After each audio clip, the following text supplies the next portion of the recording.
Hi friends, ఈరోజు మన వీడియోలో డిజిలాకర్ యొక్క ఉపయోగాలు ఏంటి, డిజిలాకర్ మనం ఎలా రిజిస్ట్రేషన్ చేసుకోవాలి, డిజిలాకర్ లో మన యొక్క పర్సనల్ డాక్యుమెంట్స్ ఎలా యాడ్ చేసుకోవాలి అనే దాని గురించి అయితే ఈ వీడియోలో క్లియర్ గా ఎక్స్ప్లెయిన్ చేస్తాను. వీడియో అయితే ఎక్కడ కూడా స్కిప్ చేయకుండా ఎండ్ వరకు చూడండి, క్లియర్ గా అర్థమవుతుంది అనమాట. అలాగే ఈ వీడియో మీకు యూస్ఫుల్ అండ్ హెల్ప్ఫుల్ అనిపిస్తే తప్పకుండా వీడియోని లైక్ చేయండి, అలాగే మన ఛానల్ సబ్స్క్రైబ్ చేసుకోండి. ఇప్పుడు మనం ఏమాత్రం లేట్ చేయకుండా టాపిక్ లోకి వెళ్ళిపోదాం. ముఖ్యంగా మీ యొక్క ప్లే స్టోర్ అనేది ఓపెన్ చేయండి. ప్లే స్టోర్ లో డిజిలాకర్ అని చెప్పేసి సెర్చ్ చేయాలన్నమాట. డిజిలాకర్ అని చెప్పేసి మీరు సెర్చ్ చేసిన వెంటనే మీకు ఇలా అప్లికేషన్ అనేది వచ్చేస్తుంది అనమాట. ఈ యొక్క అప్లికేషన్ మీరు ఇన్స్టాల్ చేసుకోవాలి. ఇక నేను ఆల్రెడీ ఇన్స్టాల్ చేసే కాబట్టి ఓపెన్ అని చెప్పేసి వస్తుంది. ఇలా ఓపెన్ చేసిన తర్వాత అప్లికేషన్ యొక్క ఇంటర్ఫేస్ ఇలా వస్తుంది అనమాట. ఇక్కడ మనం ఏం చేయాలంటే గెట్ స్టార్టెడ్ అని చెప్పేసి కనిపిస్తుంది కదా, దీని మీద క్లిక్ చేయాలి. దీని మీద క్లిక్ చేసిన తర్వాత ఒకటి సైన్ ఇన్, ఇంకోటి క్రియేట్ అకౌంట్. మన దగ్గర యూజర్ ఐడి పాస్వర్డ్ లేదు కాబట్టి మనం క్రియేట్ అకౌంట్ మీద క్లిక్ చేయాలి. క్రియేట్ అకౌంట్ మీద క్లిక్ చేసిన తర్వాత మన యొక్క యూజర్ ఐడి పాస్వర్డ్ అనేది క్రియేట్ చేసుకోవాలన్నమాట. క్రియేట్ చేసుకోవాలంటే ఇక్కడ మనం ఏం చేయాలి, సింపుల్ గా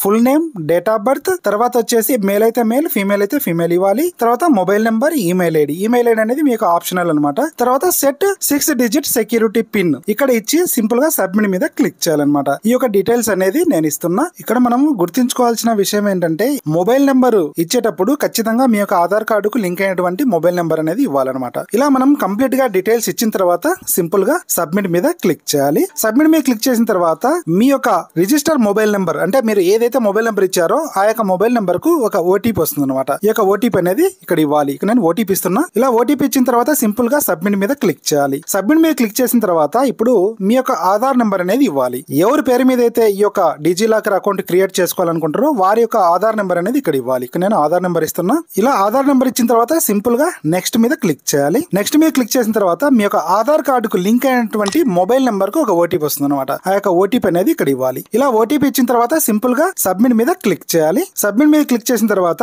దీని యొక్క ఇంటర్ఫేస్ అనేది మనకి ఇలా ఓపెన్ అయిపోతుంది అనమాట. ఇక్కడ చూసినట్లయితే చూడండి, మన యొక్క ఫోటో అనేది పైన రావడం అయితే జరిగింది. ఇక్కడ ఆధార్ కార్డ్ అనేది ఆటోమేటిక్ గా ఫెచ్ అయ్యి వస్తుంది అనమాట. తర్వాత వచ్చేసి ఇక్కడ నుంచి మనము మీ యొక్క ఆధార్ కార్డుకు లింక్ అయినటువంటి ప్రతి డాక్యుమెంట్ కూడా యాడ్ చేసుకోవచ్చు అనమాట. ఇప్పుడు మనం యాడ్ చేసుకునే ప్రాసెస్ అనేది చూద్దాం. ఇక్కడ చూసినట్లయితే చూడండి, పాన్ కార్డు, తర్వాత మీ యొక్క ఎడ్యుకేషన్ కు సంబంధించినటువంటి సర్టిఫికెట్స్ అయితేనేమి, ఇక్కడ డ్రైవింగ్ లైసెన్స్ అయితేనేమి, మీకు ప్రతి ఒక్క డాక్యుమెంట్స్ కూడా ఇక్కడ నుంచి మీరు యాడ్ చేసుకోవచ్చు అనమాట ఈ యొక్క డిజిలాకర్ అకౌంట్ కు. ఇక్కడ చూసినట్లయితే చూడండి, ఇక్కడ స్కూల్ అని చెప్పేసి ఒకసారి మనం సెర్చ్ చేసినట్లయితే ఈ యొక్క స్కూల్ కు సంబంధించినటువంటి సర్టిఫికెట్స్ అన్ని కూడా ఇక్కడ లిస్ట్ అయితే రావడం జరుగుతుంది అనమాట. మీరు చదివినటువంటి సర్టిఫికెట్స్ అనేది ఇక్కడ నుంచి మీరు యాడ్ చేసుకోవచ్చు అనమాట. ఇప్పుడైతే నేను యాడ్ చేయట్లేదు. మీరు యాడ్ చేసుకోవాలంటే ఇలాగా మీరు సెర్చ్ చేసుకొని మీ యొక్క రిక్వైర్మెంట్ సర్టిఫికెట్లు అనేది ఇక్కడ నుంచి యాడ్ చేసుకోవచ్చు. ఫస్ట్ వచ్చేసి స్టూడెంట్ యొక్క ఆధార్ కార్డు డౌన్లోడ్ చేసే ప్రాసెస్ అనేది ఇప్పుడు మనం చూద్దాం. ఎందుకంటే ఇప్పుడు చాలా ఇంపార్టెంట్ అనమాట. ప్రతి ఒక్క స్టూడెంట్స్ కు ఆధార్ కార్డు అనేది తయారవుతూ ఉన్నాయి. ఈ యొక్క ఆధార్ కార్డు అనేది మీరు డౌన్లోడ్ చేసుకొని పెట్టుకోవాలన్నమాట. ఈ యొక్క Aadhaar card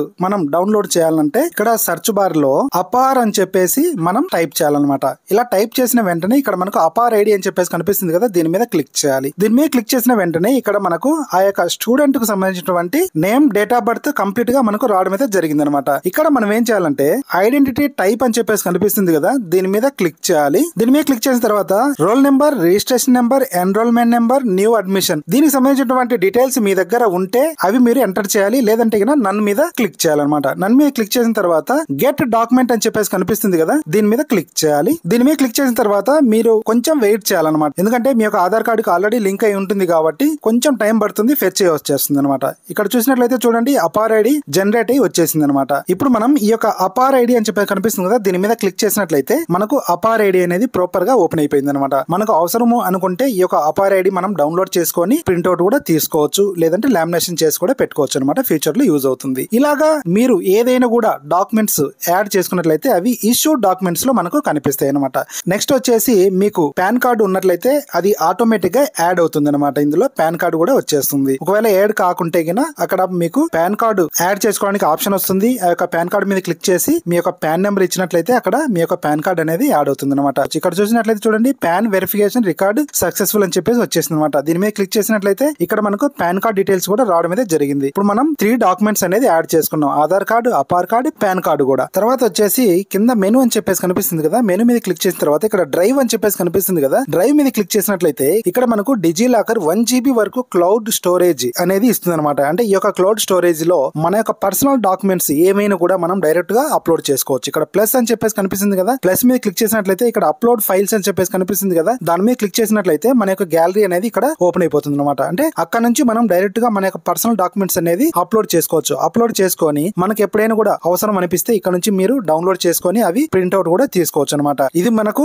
safe and secure. ఎందుకంటే డిజిలాకర్ వచ్చేసి సెంట్రల్ గవర్నమెంట్ యాప్. అదే మన యొక్క పర్సనల్ డాక్యుమెంట్స్ ఎక్కడైనా కూడా స్టోరేజ్ చేసుకోవాలంటే సేఫ్ అండ్ సెక్యూర్ కాదు. కానీ ఈ యొక్క డిజిలాకర్ లో మీ యొక్క పర్సనల్ డాక్యుమెంట్స్ ఏదైనా ఎడ్యుకేషన్ సర్టిఫికేట్స్ అయితేనేమి, ఫొటోస్ అయితేనేమి, ఇంకా ఏదైనా కూడా మీరు 1 GB వరకు స్టోరేజ్ అనేది చేసుకోవచ్చు అనమాట. ఫ్రెండ్స్, ఈ వీడియో ద్వారా మీకు డిజిలాకర్ అకౌంట్ అనేది ఎలా క్రియేట్ చేసుకోవాలి, డిజిలాకర్ లో మనం మన యొక్క పర్సనల్ డాక్యుమెంట్స్ ఆధార్ కార్డు తోటి లింక్ అయినటువంటి డాక్యుమెంట్స్ అనేది ఎలా యాడ్ చేయాలి అనేది క్లియర్ గా అర్థమైంది అనుకుంటా. వీడియో నచ్చినట్లయితే వీడియోని లైక్ చేయడం మాత్రం మర్చిపోకండి. అలాగే video me friends and family members కూడా షేర్ చేయండి. అలాగే మీరు ఫస్ట్ టైం మన ఛానల్ విజిట్ చేసినట్లయితే ఛానల్ తప్పకుండా సబ్స్క్రైబ్ చేసుకోండి. Thanks for watching. జై హింద్, జై భారత్.